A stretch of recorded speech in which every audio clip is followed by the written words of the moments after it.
अस्सलाम वालेकुम गाइस। उम्मीद है सब ठीक होंगे। इंडिया और पाकिस्तान का मैच तो फैंस एंजॉय किया मैच का, लेकिन पूरी तरह नहीं। मैच में कप्तान रोहित शर्मा टॉस जीत करके पहले बैटिंग का फैसला किया। इंडिया की तरफ से ओपनिंग के लिए कप्तान रोहित शर्मा और शुभमन गिल आते हैं, जो कि शुभमन गिल का अभी बहुत ही अच्छा फॉर्म चल रहा है। लेकिन शाहीन अफरीदी एक बार फिर दुनिया को बताते हैं कि वो क्यों बेस्ट बॉलर है, वो क्यों शुरू किया हुआ ओवरों में एक अच्छे अटैकिंग बॉलर है। और उन्होंने शुरू से उनको पिच से सीम मिल रही थी, वो लगातार आगे गेंद करते रहे और बिलाखिर रोहित शर्मा के सामने एक ऐसी गेंद डाली कि रोहित शर्मा समझ न पाए और देखते ही देखते रोहित शर्मा के स्टंप्स उखड़ गए और रोहित शर्मा पवेलियन के राह हो लिए, चूँकि वो बॉल ही अनप्लेबल था। शाहीन अफरीदी का रोहित शर्मा के सामने एक अनप्लेबल बॉल फेंकना शायद ये एक आदत सी बन गई है।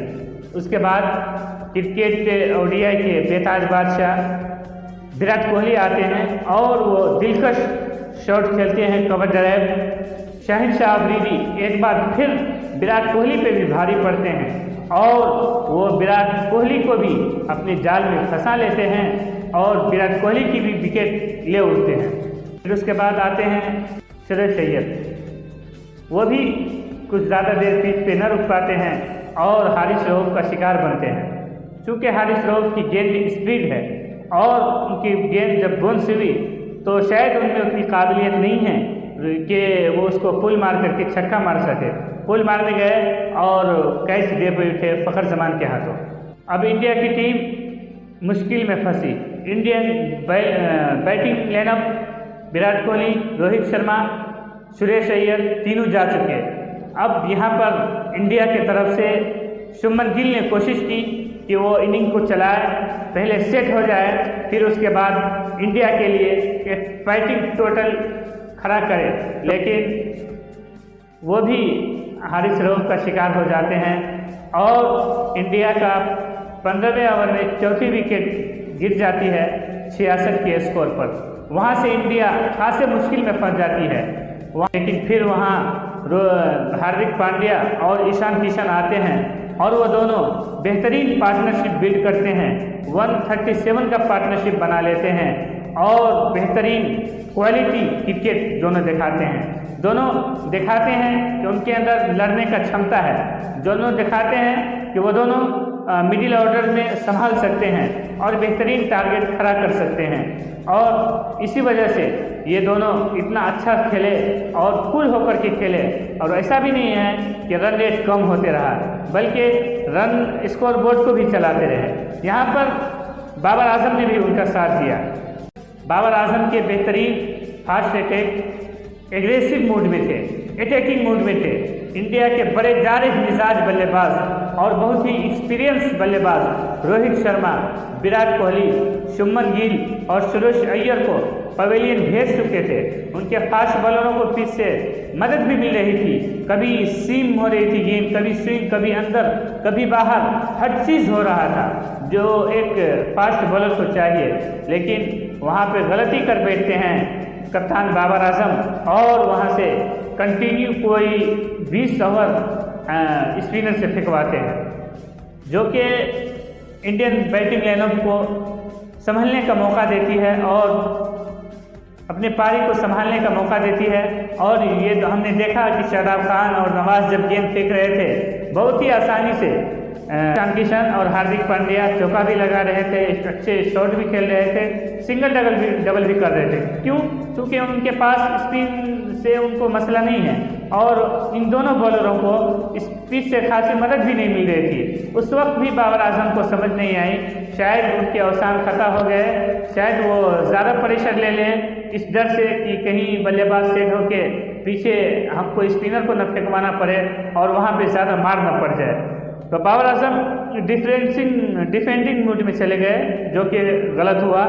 और उसके बाद हमने देखा कि ये दोनों कितना जम करके खेले। एक वक्त ऐसा लग रहा था कि ये स्कोर 300 के ऊपर जाएगा और पाकिस्तान के लिए खासे मुश्किल पैदा होने वाला है।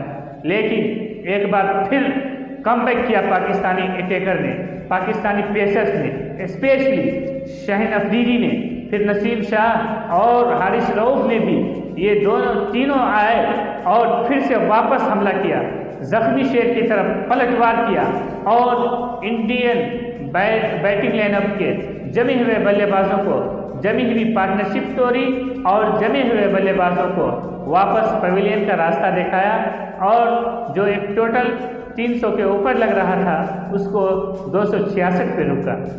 फिर भी ये पिच के हिसाब से कहीं ना कहीं इंडिया 20 रन आगे थी, क्योंकि ये 245 की पिच थी, ये 245 से ज़्यादा की विकेट नहीं थी।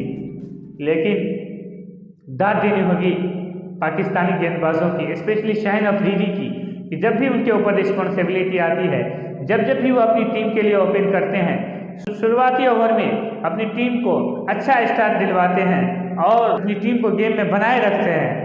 और इसी तरह हारिस रऊफ को भी और नसीम शाह सबसे इकोनॉमिक बॉलर रहे और लाइन और लेंथ उन्होंने पकड़ी तो पकड़ा रह गया और बहुत अच्छी बॉलिंग की उन्होंने भी।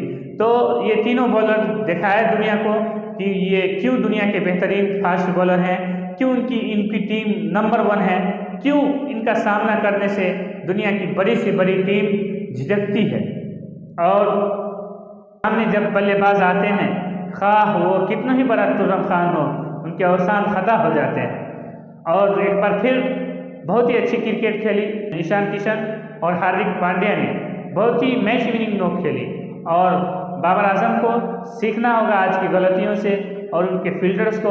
पाकिस्तान की फील्डिंग भी आज निचले दर्जे की फील्डिंग थी, ऐसी फील्डिंग पाकिस्तान की इस टीम से कम एक्सपेक्ट फैंस नहीं कर सकते। लेट्स सी कि आगे देखते हैं क्या होता है। अभी दोनों टीमों को एक एक पॉइंट मिला।